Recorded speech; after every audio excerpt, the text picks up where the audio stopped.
მე ვარ ივან კომაროვსკი, უკრაინიდან. დაიბადა ქალაქ ხარკოვში 2008 წლის 15 აგვისტოს. 2018 წელს ჩემს ოჯახთან ერთად საცხოვრებლად გადმოვედით საქართველოში. ცხოვრობ ქალაქ ბათუმში. ბათუმში ვარჯიშობ და ვთამაშობ კინოლის ჰოკეი.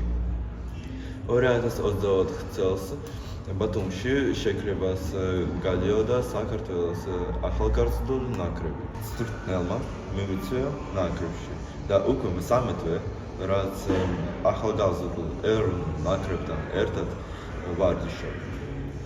ჩემი ოცნება, რომ გავხდე საქართველოს ეროვნულ ნაკრების წევრი და მონაწილეობა მივიღო ევროპის ახალგაზრდულ ოლიმპიურ ფესტივალზე 2025 წელს, რომელიც ჩატარდება საქართველოში.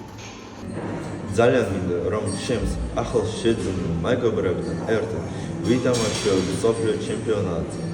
იმედი მაქვს, რომ ჩემი მოკლეობის საკითხი მალე მოგვარდება. მალე ყველაფრისთვის, გამოჩვენოს საქართველოს, გამოჩვენოს უკრაინას.